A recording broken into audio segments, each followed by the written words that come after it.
Join with Medha Language Theatre for spoken English and personality classes. For more details, contact us. Hello నమస్తే, నేను journalist Srinivas.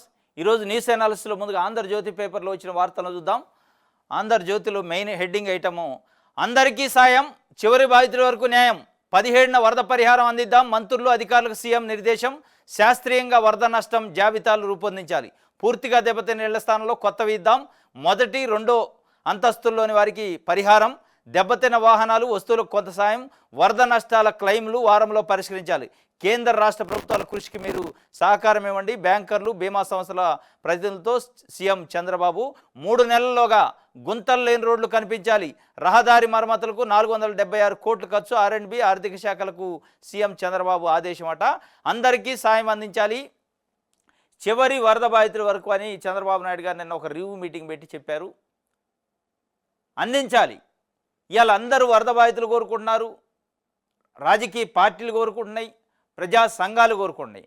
ఎందుకంటే అత్యంత తీవ్రమైన విపత్తు, మీరు కూడా చెప్పారు, అన్ని సంఘాలు అన్ని పార్టీలు కూడా చెప్తున్నాయి. ఎప్పుడూ లేని విధంగా వచ్చింది, కానీ అదే స్థాయిలో ఎప్పుడూ లేని విధంగానే ఆర్థిక సాయం కూడా ఉండాలి అనేది ప్రజలు ఇవాళ కోరుకుంటున్నారు. మీరు ఎప్పటిలెక్కనే మోస ధోరణిలో ఇప్పుడు అందరికీ సాయం అందించాలని అంటున్నారు, కానీ ఎంత అనేది చెప్పట్లే, లీకు చేయట్లే. 17వ తారీఖు నుంచి ఇద్దామని మంత్రులకి అధికారులకు చెప్పిండట ముఖ్యమంత్రి గారు.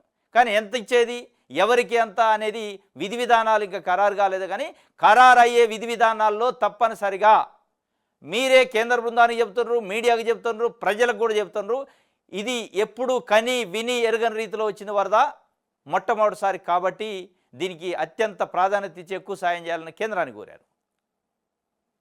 ప్రజలు కూడా మిమ్మల్ని కోరుతున్నారు, కని విని ఎరగని రీతిలో వచ్చింది కాబట్టి మీరు మోస ధోరణిలో గత ప్రభుత్వాలు గతంలో వరదలు వచ్చినప్పుడు ఇచ్చిన పద్ధతిలో కాకుండా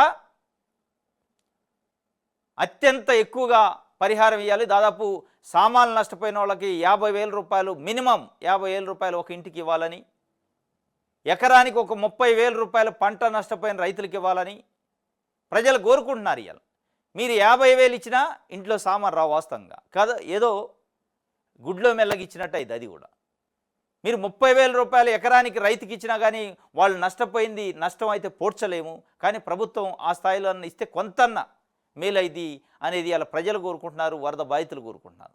అది చేయండి, మీరు అందరికీ సాయం ఇవ్వండి, అందరికీ సాయంతో పాటు కావాల్సినంత ఇవ్వండి, అందరూ కోరుకున్నంత ఇవ్వండి అనేది ఇలా ప్రజలు.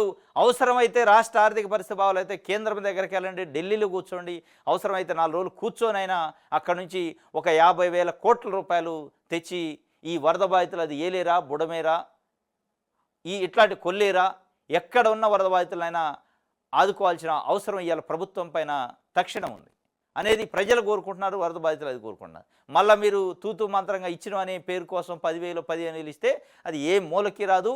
వరద బాధితపడ్డ కుటుంబాలకు సంబంధించి వస్తువులు కడుక్కోవడానికి కూడా సరిపోవు, అంటిన బురద కడుక్కోవడానికి కూడా మీరు ఇచ్చే 15,000 సరిపోవు. ఇది అంటే ఫస్ట్ ఫ్లోర్ సెకండ్ ఫ్లోర్ వాళ్ళకి ఇవ్వాలని పెట్టుకున్నారట. ఫస్ట్ ఫ్లోర్ అయితే ఒక రకంగా, సెకండ్ ఫ్లోర్ అయితే ఒక రకంగా అనేది. కానీ ఏ రకంగా పెట్టినా కానీ అత్యంత ఎక్కువగా ఇవ్వాలి. పాత పత్తులు ఇస్తే మట్టుకి అది వేస్ట్.